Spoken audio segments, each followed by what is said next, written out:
Sirens, Slammers, and Service, a podcast for female first responders by female first responders. My name is Nikki Clucci, and I will be your host.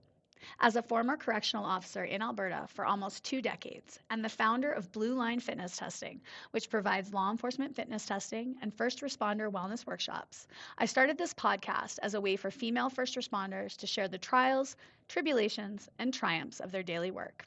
I want to showcase the unique perspectives, skill sets, and personalities that women bring to a first responder career and share their stories.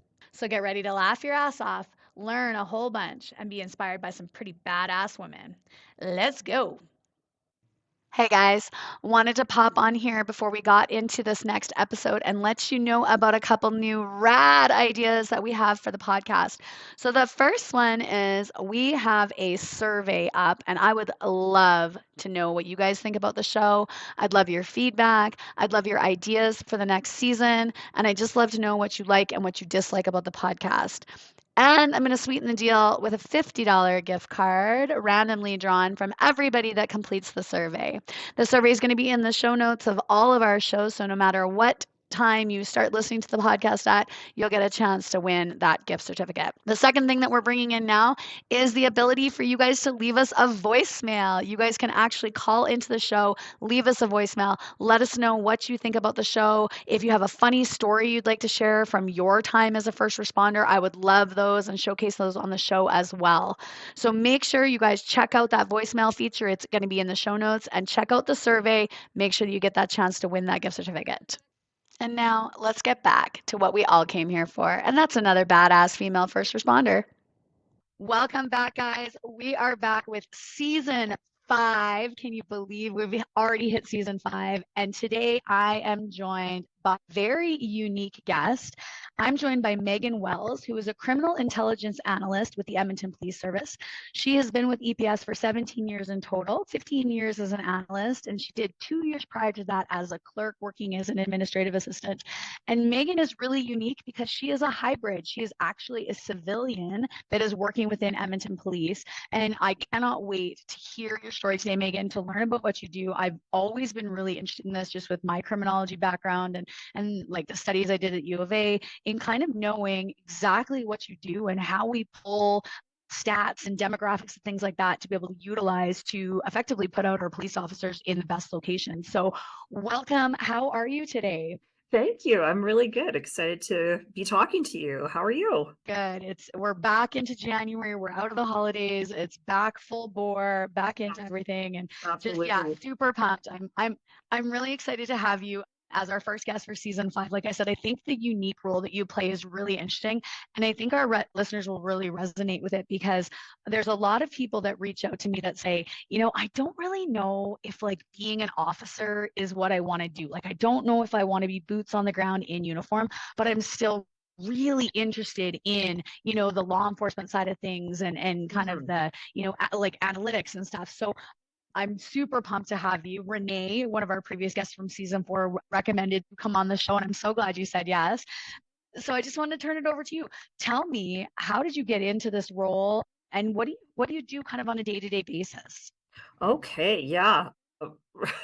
Renee, listen, Renee and I have been working together on and off for quite some time, and we're almost a package deal nowadays. So I'm glad she brought us together too. So anyway, okay, so I kind of fell into this position, and that's probably not the answer a lot of people like want to hear, as in like I didn't have an interest in criminology when I was growing up or when I was in university at all. So I went to high school here. I was born and raised here. I took 2 gap years after university, and after working 2 years, 2 years in retail, I was like, I'm done. I need something more. I need something a bit beyond the retail world. So I enrolled in university, and I enrolled in a Bachelor of Arts, not knowing exactly where I was going to go. And I kind of fell into sociology because it came real easy to me. And as I was going through sociology, I wanted to move out. I wanted to travel a little. Didn't know what I was going to be when I grew up, so to speak. Mhm. So I got a role as a temp, like just with a temp agency. And I kind of wanted to assert myself that I wanted an office role. Like I didn't want a laborer role or whatever. I needed to pay the bills. I was living on my own. So I got a job in an office, and that turned out to be with the city of Edmonton. So that transitioned into a permanent role with EPS, just because based on the experience with the city of Edmonton. So I was started the day I graduated university. I got a clerical role in Edmonton Police Service. So I started there. I thought I was on cloud nine. It was great people to work with. It was a good team. And then from there, it was, just meeting the other people that worked for the EPS. I was approached right off the hop if I wanted to become a sworn officer, and I knew that wasn't for me. So we always say in rugby or ABR, always be recruiting. So I love that EPS follows that. Like the first person that comes through the door, you want to be a sworn officer? Let's go. absolutely. Like I was 23 years old, like just graduated, freshly, moved out and just starting in the work world. And oh, do you want to become a police officer? I was like, whoa, whoa, whoa. Like, no, let me get my feet wet first. But that, apart from like, the immediate no of shift work, I knew that just was not for me. Like as Renee mentioned when she was chatting with you, like it was never a calling for me, being a sworn member. So I just knew like that wasn't for me, but I will 100% support you guys in any way I can. So with that, like there was some existing analysts that worked in the area that I was working in. It was in downtown division. And they were great. Like they got me, even though I was a clerk, they got me doing helping them, doing some of the work that they were doing. And I was very thankful that my first staff sergeant in like ever, he was very supportive of me continuing and moving beyond the clerical role.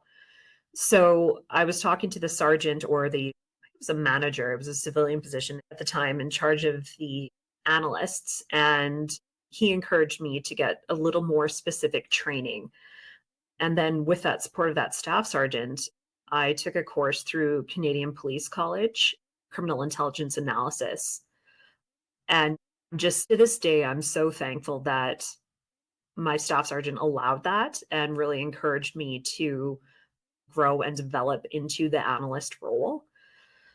And then I applied twice, didn't make it the first time, and got it the second time. So very thankful for that. That's fantastic. So the Canadian Police College, where is this located?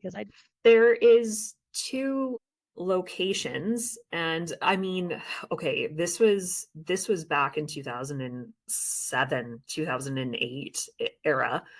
There was two locations in Ottawa and then in the Lower Mainland in BC, but I took it online. Like it was, well, sort of online, like the printed material course back then. It wasn't completely online, but it was through correspondence. So I was able to maintain working full time and then continue the studies full time too. So, and it was a short course, to be fair, but it was very specific and honed in criminal intelligence analysis. It was go at your own rate, but I believe it was like I could finish it within a few months. You know what? To tell you the truth, I don't remember because it was so long ago.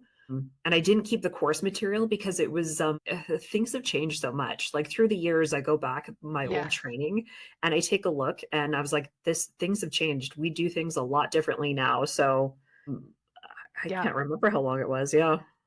No, that's okay. It is like you said, it's crazy how much things change and even how quickly, like even once you finished, like probably within a month or 2 or 3, there would have been changes that would have been rolled out right for the next level of training, for the next course and things like that. So I do find that really, really interesting. And so what was the application process like? Is there like test at the beginning, or is it just like you apply, you have the credential interview, they're successful or not successful? Yeah. So way back when, there was interview application process. It was through the city of Edmonton. So the typical online process. I was, I knew the people that were hiring at the time, so I did have the advantage of meeting with them and like asking some questions as far as like what to expect and, interview prep and, ask what they're looking for in a candidate. But there was a test example as far as looking and identifying, questions like, what's the difference between a crime series and a crime trend? Looking at these crime stats, if you were to look at these crime stats, what would you be the most important crime stat to look at? So it was, differentiating between, okay, even though it was just mock numbers, even though there was a significant spike in theft from automobile, there was a bit of a spike in sexual assault numbers. What would be more important? Well, to look through that with an analytical mind would be like, oh, well, okay, just looking at the numbers, oh, theft from, well, the numbers are high, so we should look at them. No, the threshold of sexual assault numbers are a lot lower. Also, the victimization and the impact on community is significantly higher versus the impact on property. The impact on the human side of victimization versus property. You can replace property, you can't replace, the impact on people, right? So it's having that analytical thinking is what they were looking for. And I think that's what they continue to look for. I always say that there's the difference between information seeking and analytical thinking. So, I mean, as an analyst, we're always seeking out for information, always seeking out from every type of source that we could think of.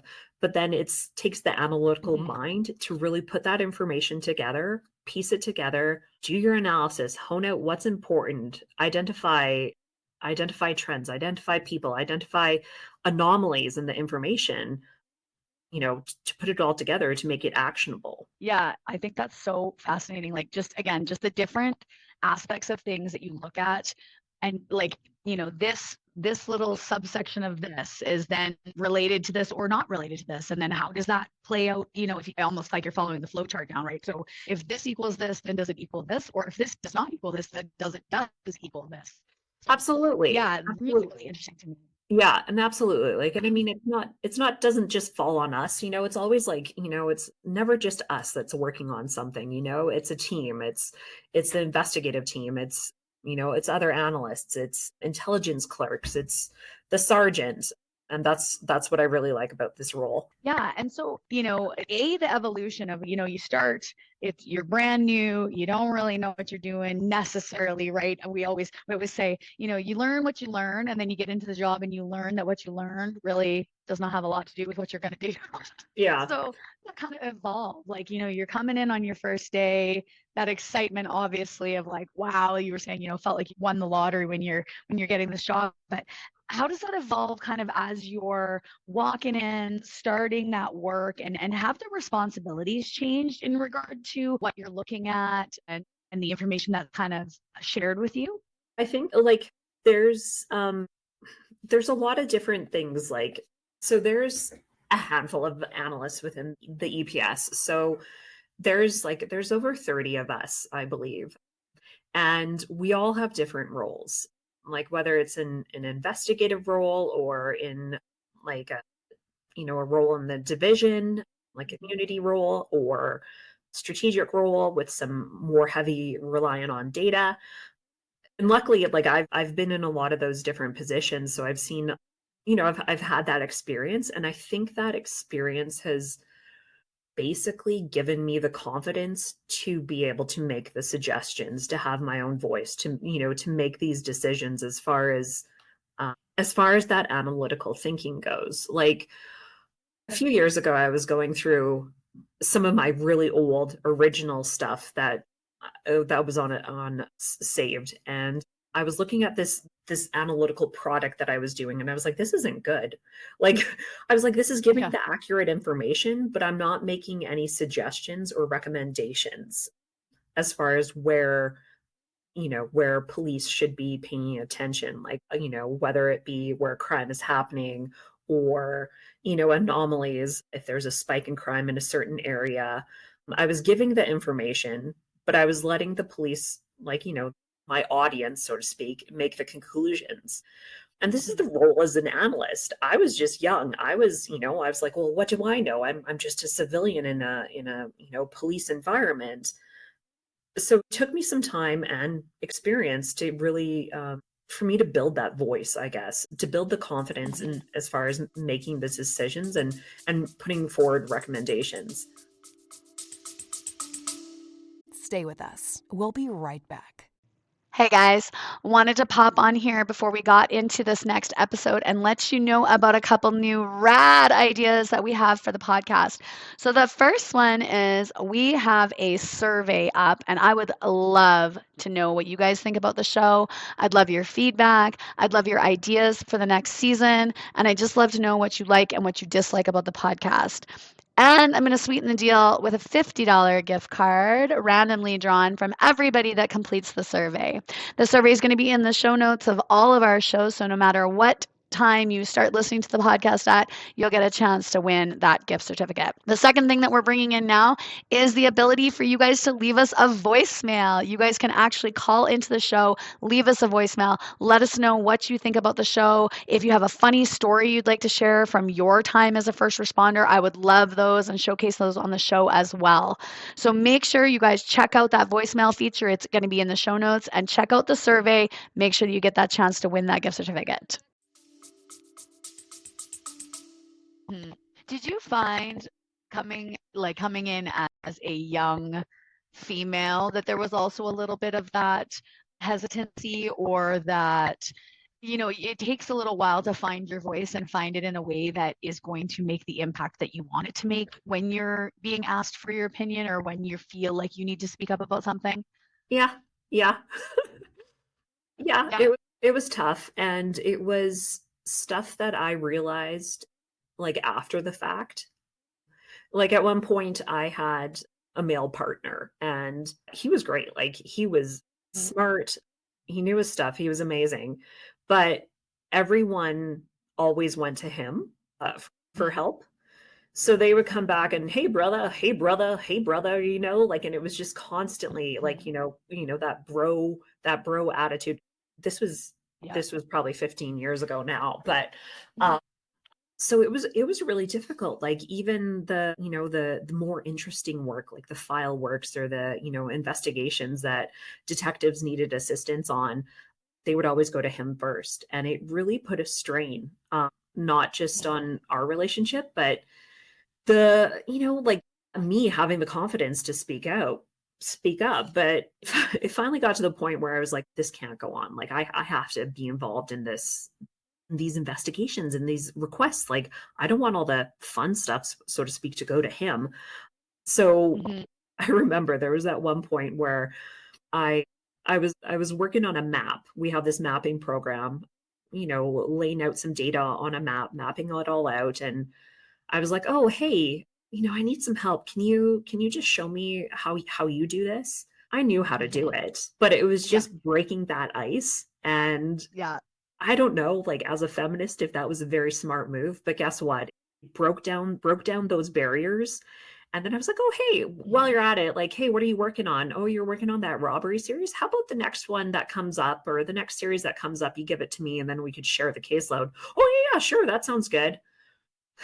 So Mhm. that was a big relief and a big like pivotal point in me Yeah. finding my voice, as a civilian in Yeah. a, male dominated world, so Yeah. I really like the different strategy you kind of took to it, right? Like, okay, well, let's try it this way and let's see if that will work. Or let's look at it this way and and sometimes, again, as a female, that's what we have to do, is we have to look at, how can I get this person to say yes? And actually, one of our previous guests, I think, and she was in season 4 as well, Helen Wright, one of my absolute favorite coach. Actually, Renee knows her too, because she would have played rugby with her. Phenomenal. That's what she always says, is when you go into a situation, how can you get this person to say yes? So for Helen, that was, how can I get them to say yes to having a female rugby team at the U of A? Or how can I get them to say yes to having a, female under 23 Canada squad for, the whatever year? And so I really like that. It's kind of like looking like, okay, so how am I going to get them to show me, or to give me the work, or to share their information, or to, allow me to be part of the team and have that voice? So yeah, that's phenomenal. absolutely. Really like that. And at that point, like all my sergeants and staff sergeants and supervisors before then were all male. And I think now that I've been around, I've had the opportunity to work with more female supervisors and female sworn members and female non-sworn members that have the experience. And I just totally, like I take certain elements that I've learned along the way even working seconded with Renee a few years ago, seconded to the government of Alberta, they have a whole different way of, operating. It's just, Yeah. as far as like facilitating meetings and, certain things like that, that I've just, learned and acquired. It's just those years of experience. Absolutely. You've kind of been with EPS and then were seconded over to government of Alberta and then now you're back with EPS. So like, have you been seconded anywhere else? Is there any other kind of roles you've played where you've been kind of taken out of the typical, I say that with, quotation marks, typical intelligence analyst role and have kind of been given like, here's a special project? Or has there been a time where, maybe the Edmonton Police has realized we are really seeing this trend. We need to dive a little bit deeper and it's been given as a special project or anything like that? Has that work come to you? Not myself, but those positions do exist. The secondment to the government of Alberta was with Renee it was Priority Prolific Offender Program, PPOP formerly. And that was for a short period of time before I left to have another position within EPS. So even though it was a secondment, it was still operational with Edmonton Police Service. So it looked a little different, as in, my I guess supervision was the government of Alberta. Like that was the project. It was for the government of Alberta, but everything else for me in my career route has been with Edmonton Police Service. So like I was in West Division for a very long period of time. I kind of always look back to West Division time as with fondness because it was doing a wide array of work. And then I went into an investigative role in an investigative support section, and then with the government, and then to an apprehension unit. And now I'm in an offender management area again. So, but I'll just touch on like that, the West Division, because I said like it was a wide array of work because I was working for basically my customers. That's how I would say it. Our customers would be patrol, so the frontline members. And I mean, those are the people that are overworked and understaffed. They're all constantly busy. So to give directed information to them to hopefully, I don't want to say make their jobs easier, but to alleviate the calls for service by giving them data. And then it also had the detectives. So we could assist on investigations by doing some background information, doing some analysis, and how that looked so many different ways as far as, like cell phone information, family information, like it's just pretty much whatever, getting information out there, like disseminating information too, liaising with different agencies. It was a wide array of information. And then as far as the investigative area, it was like solely investigative area. I worked in sexual assault section, and that was a eye-opener for me in the sense of like how investigations happened and truly how professional that area was. I was quite impressed with that area too. So super interesting. Just again, to hear kind of how the different facets support each other, work with each other, share the information. Like it's really nice to hear that because a lot of times in a government agency or municipality becomes siloed, right? Where it's this group only does this and they don't talk to this group, and this group only does this and they don't talk to this group, and this group only does this and they don't talk to this group, and then all three of them are working on something very similar but nobody knows it because they haven't talked or they haven't shared that information. So it's nice to hear that information is flowing freely between the different areas and different people that are doing that work. That's really great to hear. But I mean, don't get me wrong, we still, struggle with the silos of information. That's always going to be a struggle. It's not, 100% of the job, but or 100% of the struggle, but, everybody wants to hold their own information. Different agencies, there's so many places to get information from. Sometimes a challenge, but it's kind of like an omnipresent problem. It's not just exclusive to policing, it's social agencies, a medical world, different agencies. So yeah. That's exactly right. It's not just a one agency issue. I think, like I said, it goes across all agencies, all different, especially large ones. because that's absolutely. really where you see that breakdown. So tell me what like a day in your life would look like. You're coming in, you're not working shift work, is that correct? Yes. Yeah. No, it's days. It's Monday to Friday type of deal. And it's, like 9 to 5 or variations of those hours. So I've done some presentations to some other areas, like throughout my career, like not recently, but I've done presentations to other like educational areas, U of A and Center High. And I always say, like, I'm like, like Garcia in Criminal Minds or something like that. They're like, yeah, yeah, yeah. I'm like, my job is nothing like that. I sit in front of a computer, You just burst their bubbles. They're like Yeah, all so yeah, excited, and absolutely. it's like, Absolutely. oh, Or like I bring up that analogy. I was like, in a movie, one that came up a few years ago was was it 21 or maybe 22 Jump Street, one of those movies. And they have an association chart on their bulletin board or whatever, and they have like pictures and it's all tied together with yarn. That's actually one thing that they have wrong. We actually have software to make those association charts. So that could be all done on the computer, which makes things a lot easier. So typical day, like, I mean, I come into work right now in my job as offender management. I come into work, I will read the highlights, what happened the day before, the weekend, look at other analytical products that the other analysts have put out, see if anything comes up as far as if there are some offenders out there that could benefit from some form of intervention. Thankfully, we also have large data area that does extracts the hard data. They give us the data, it's automated. I always say, Liz referenced that they're much smarter than me, but they give us the data that is the hard, unbiased, unpolluted data. And then I will take a look at that and basically do some analysis and see if there are some spiking offenders that need some attention, that have committed a lot of crime recently, and then do some analysis to see where these folks are at. Are they in the community? Are they in custody? Are they in jail? Have they already been sentenced?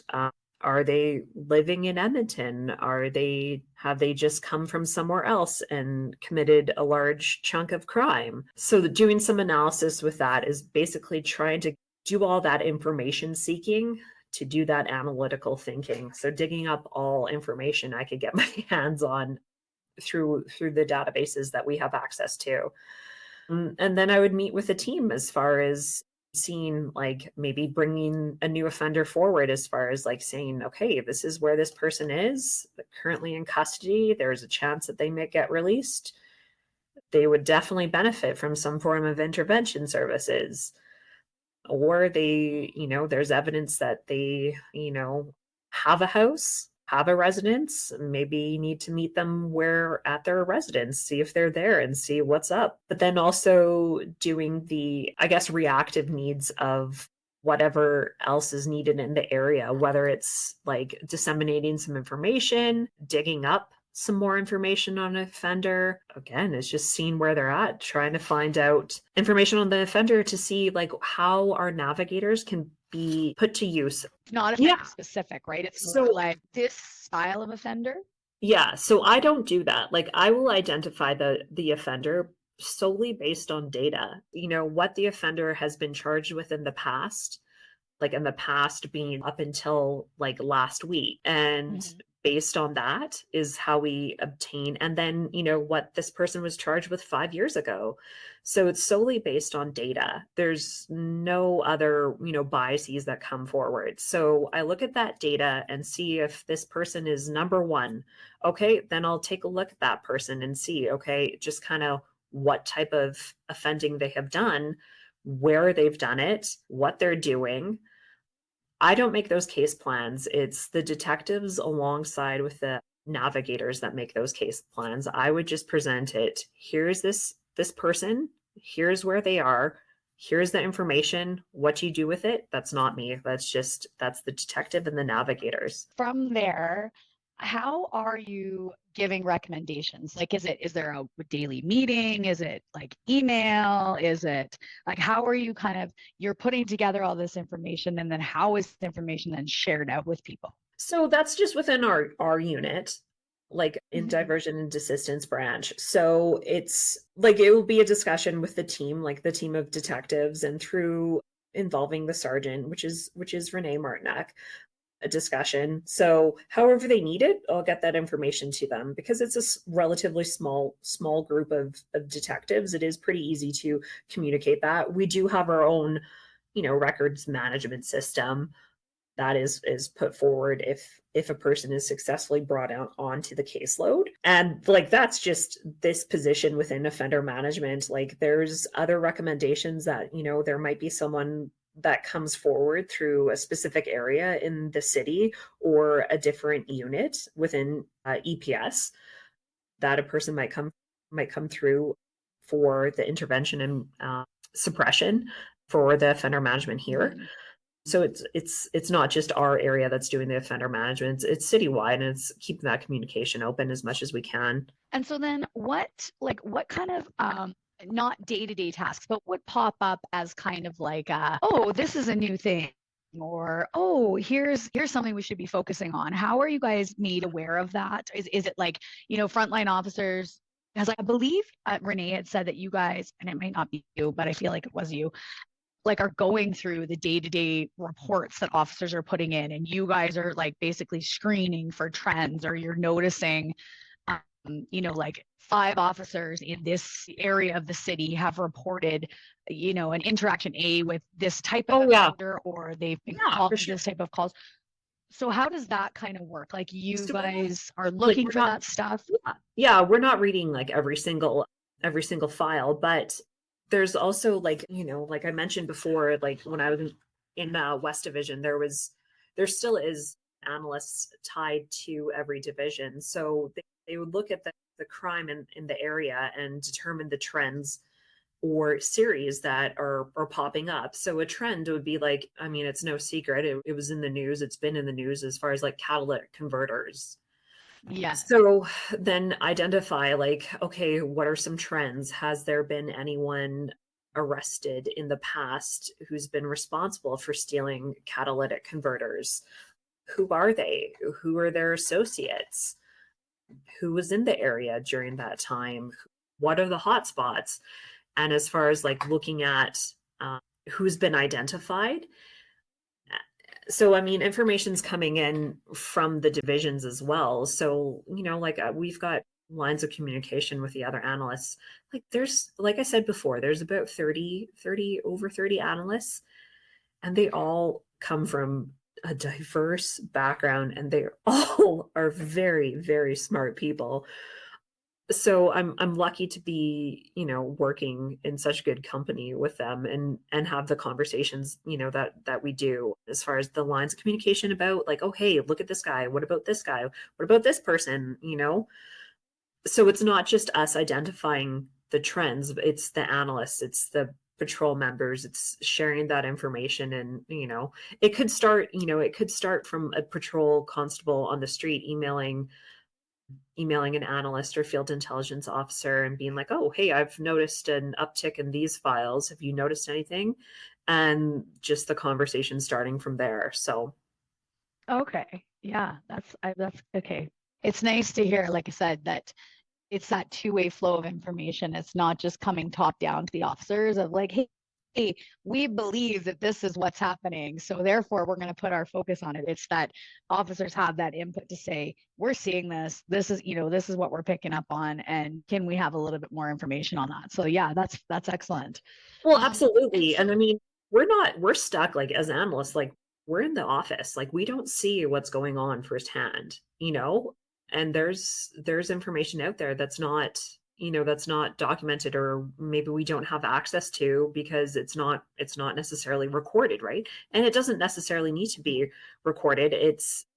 So that two-way communication definitely needs to happen. It is just constant. yeah. So walk me through kind of like the reports and stuff that you guys would run. I like you were saying before, you'll map data on or sorry, I guess it is map data on maps, but like you're saying, we can put it onto the map of Edmonton and be like, this is the hotspot for this, or this is the hotspot. Is there like daily reports that you would run that are then provided to, say, the chief or to different sections that are like, do you analyze things daily, or is it more like weekly or monthly? Oh, absolutely. Like, I mean, there's constantly, it's not my specific area, but I can say like there are definite like reports that are being run, and it could be by crime type, it could be by person, it could be by area, it could show the anomalies, like which area has a large increase of crime. It could be crime series, crime trends. It could be in relation to what's going on in society. It could be in relation to security threats. So there's proactive reports, and then there's reactive reports. A reactive report would be, say, something like that's happening in the news. Could be something that's, well, it could be like, yeah, a crime series that's happening, catalytic converters being reported. Okay, well, let's create a report that shows all catalytic converters being stolen and in what area. So it's both, I guess. Like, and as far as like I don't run those reports specifically. It's our data analytics area, from my understanding. So is there a specific threshold where like almost like it flags it, like, this is normal for this area, but like, oh, all of a sudden we've hit, say, 60, and that's going to flag it? Okay. Absolutely. And that's the thing that's always changing as far as like, threshold analysis. When I was in a division, like in an operational setting, like threshold analysis was always a hot topic, as far as like, okay, we got to rerun the threshold analysis. Like, the thresholds are changing, the baseline's changing, but that's not left to be, that's not to be ignored as far as the changing numbers and what's higher than average. Of course, those are the things that we want to take a look at. If there's an area that's typically quiet and then sees a spike in crime, then yeah, like what is going on in that area? Like something's happening, So like if there was something happening, like me as an analyst, I would want to take a look. I would want to read those reports as far as what the patrol members are submitting, when they happened, what happened, and if there was anything tied to them, anyone tied to them, if there was anyone arrested or anything identified. Was it all the same type of crime? Was it absolutely everything? What exactly happened in that area? So. And so when those thresholds are like, when it's broken or it's flagged, what stage does like the chief then utilize those reports to say, you know what? And I mean, this might be way above your pay grade, not being at all derisive on your work, but like what stage do you feel, or you may know, does the chief, or again, the higher ups go, okay, we now need, like, again, the transit, focus on transit, right? Yeah. We maybe need now a pilot project of focused officer presence in this either geographical area or this issue, this catalytic converters. Now they've teamed up, I believe, with AMA for tagging the parts and things like that. Or again, transit, great one, right? They did a lot with there was that pilot project that just finished with the Alberta sheriffs for the inner city, right? So do you know how what would play out, like at what stage they would say? I'm going to honestly say, like, that's above my pay grade, but I will say once that's been identified, like an analyst usually is attached to it, but it's usually after it's identified, So, and I don't want to say like it was identified too late, but like as far as like what's picked and choose, I think there's just too many, like a lot of different factors as far as, getting someone involved, reactive as far as like the public perception and everything. Mm-hmm. So.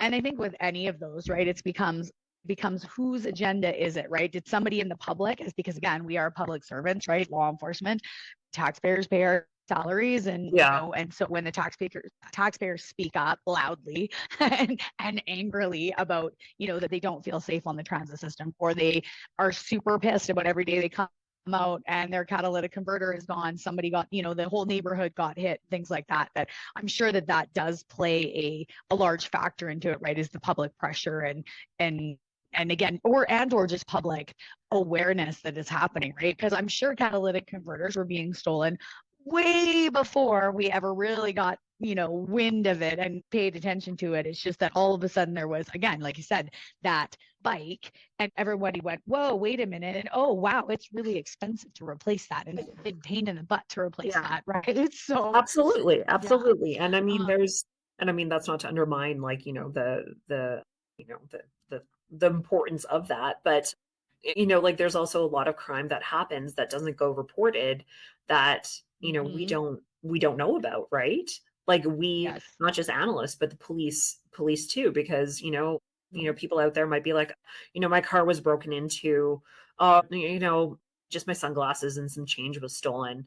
But then like, 3 doors down, oh, guess what? Their vehicle was broken into as well. And oh, around the corner, their vehicle was broken into too. Well, you know what? That needs some attention. Like, something needs to be done there. Yeah. But if everyone's just in that mindset, like, whatever, like, I mean, they just stole some change, or they just, no damage to my Yeah. vehicle. Well, it's pretty easy to report online now. So at least like, get that information in. So Yeah. that threshold could be accurate, so. That's a really good thing to know too. Yeah, that there is the online reporting. You can go ahead. You don't have to go down to the police station. Like it's not going to be time out of your day to go report what you may feel like I said, is a minor, oh, they just took a couple things out of my car. They didn't break a window. I was an idiot. I left my car unlocked. Can be reported online now just through the Edmonton Police website. So they've expanded the types of crime. So it's pretty easy to submit a report. So the easier it is, I think, again, the more accurate reporting, the more accurate numbers you'll have, right? Absolutely. More data for us, which is always like, I mean, more is more, right? So always looking for that more information. Yeah, exactly. Information is power. We always say it. Absolutely. Sure. Okay. Well, I've taken quite a bit of your time today. Greatly appreciate like just really fascinating things that you're talking about, and just like again how it all interacts, and you got the interlocking of the different areas and information sharing and stuff is just fantastic. But I want to wrap up with just a couple rapid fire questions for you. Promise you they're not super scary. They're pretty fun. They're pretty easy.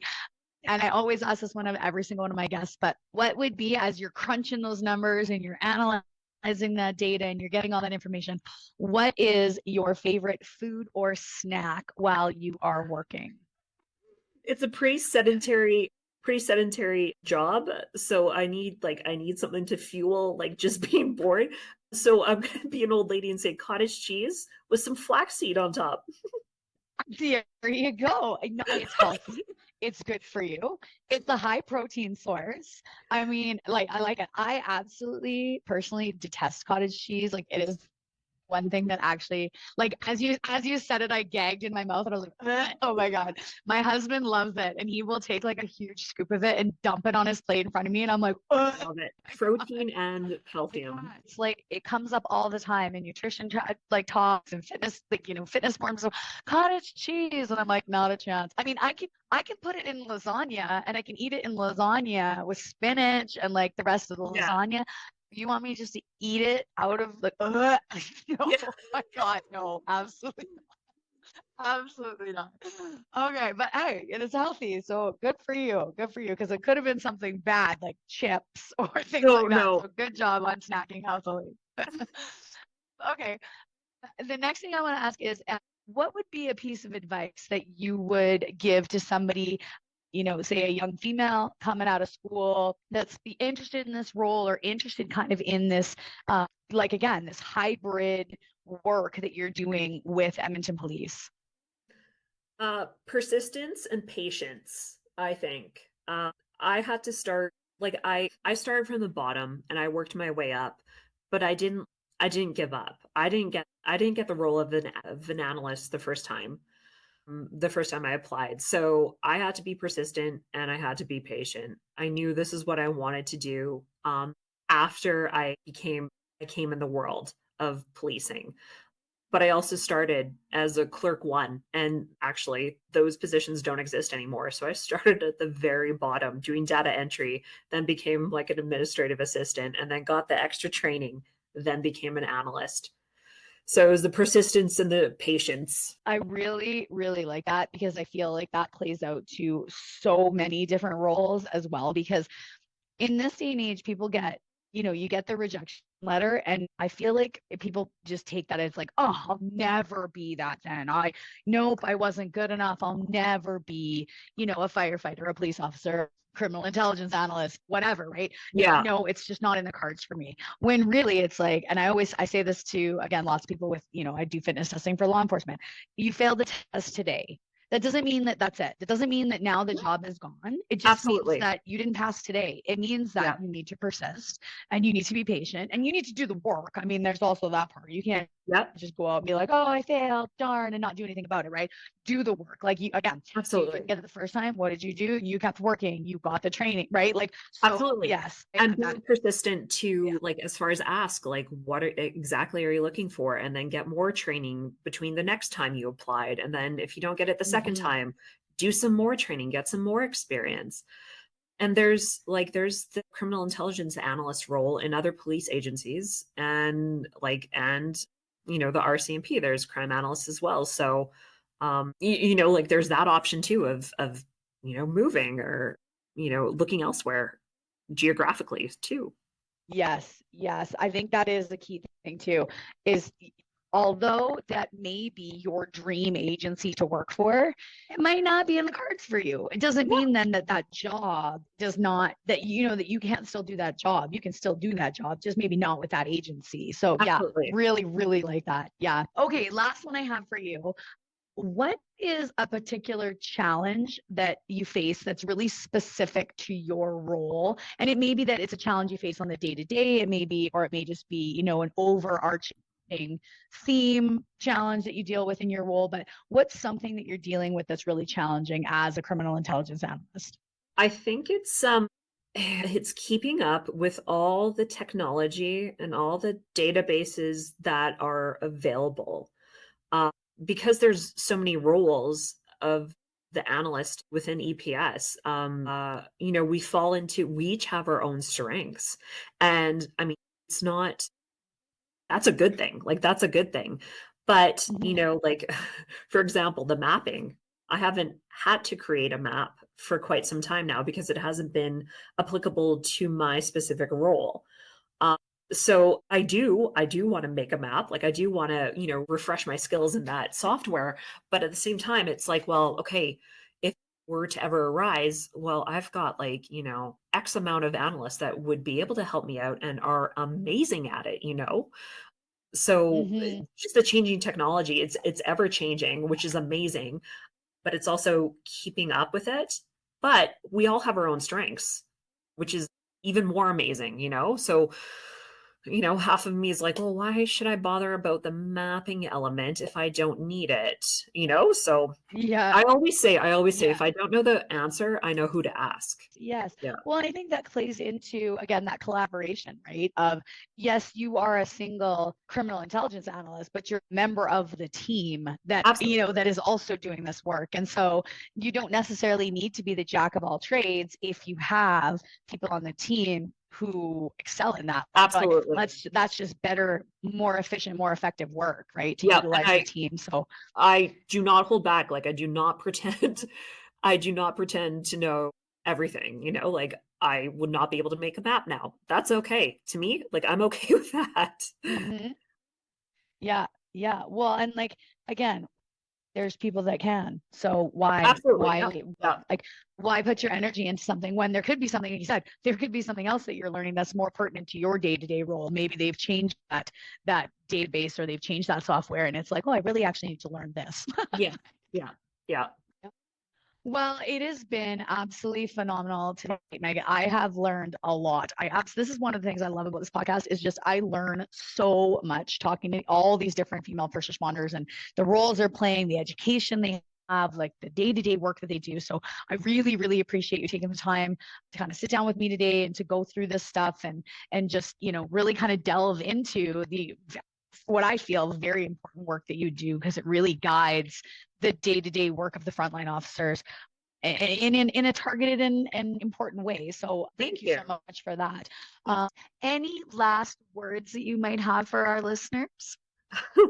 I think, like as a civilian in a police role, like, there's been a few bosses, sworn bosses that I've had over the past few years that have said like, oh, well, I don't see a difference between, civilian and sworn members. And, that really gave me some food for thought. And I was like, you know what? There is a difference though. We're not out there. We don't have the extensive weeks of training that the sworn officers do. And we're not seeing the frontline, like the frontline stuff that, that the sworn officers see, but we're reading about it, and we know about it. We're not experiencing it.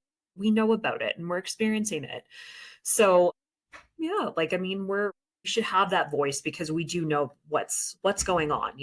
For sure. That is definitely, as you do that, I even think about like the vicarious trauma that you may also be experiencing as you read through these reports. Like we've really touched on light, and again, I say quotation marks, light topics of, crime trends, catalytic converters, things like that. Yeah. I mean, there's violent sexual assault, there's violent assaults, there's, suicides, there's murder, right? Like, I mean, you're Absolutely. seeing all of those things Yeah. and you're reading all of that stuff. And so again, just being cognizant of that, moving into this role is that although you're not going to be the person that's doing the welfare check on that person, you're the person that's going to be reading that report afterwards, or could be reading that report afterwards and seeing through the officer's eyes what they saw. So yeah, taking care of yourself mentally, again, probably a really important part of your role. Huge element. It still affects the civilians like in different ways, Mhm. but it's, it still affects us, right? So Yeah, for sure. Well, thank you again. It has been an absolutely wonderful kind of last hour and a bit with you. So I, again, greatly appreciate it. I hope you have an amazing rest of your day and 2024. I hope this year is phenomenal for you and you see some personal growth and some professional growth up, and you just keep doing that great work that you're doing. thanks, Nikki. Same to you.